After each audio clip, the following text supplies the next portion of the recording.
Charlie Sullivan, and I am co-director and co-founder of Citizens United for Rehabilitation of Errants, which is a grassroots prison reform organization.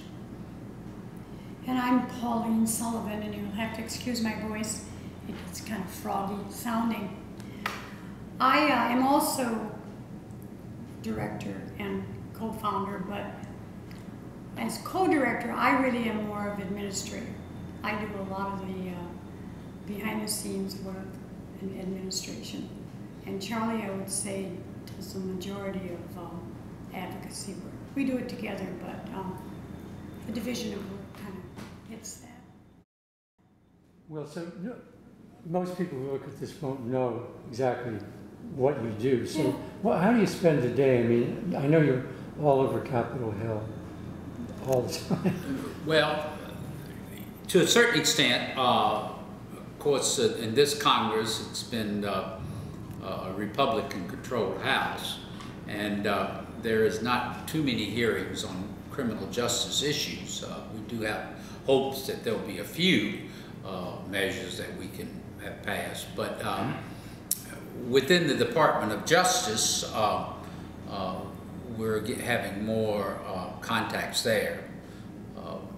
Just to give you an example, we're working now on trying to have the new director of the Federal Bureau of Prisons.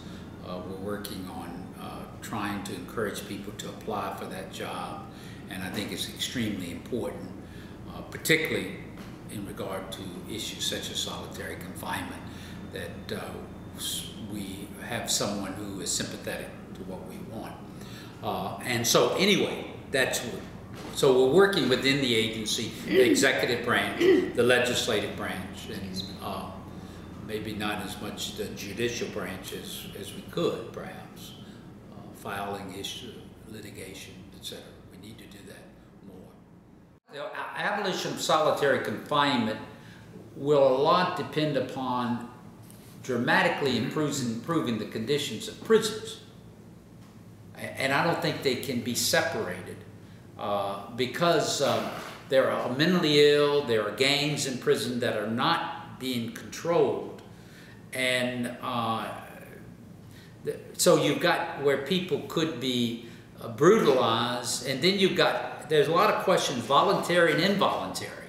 Now, we're talking, I think, about involuntary, maybe, but maybe voluntary. I mean, why would someone ask to be separated from the rest of the prisoner population if their lives are threatened? Well, maybe their lives should not be threatened, or they would be sexually assaulted, maybe by correctional officers. You don't know. I mean, that happened. That is happening now.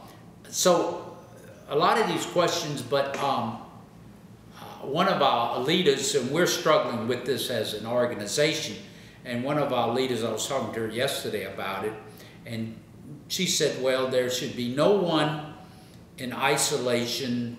The length of time that they should be in isolation should be only 4 hours. 4 hours. And I said, well, why did you pick that 4 hours? And she said, well, it's basically, there's no studies, it's pretty arbitrary. But I said, well, that sounds, she said, thought that 4 hours would be enough to calm the person down. And maybe that's the ideal that we look for.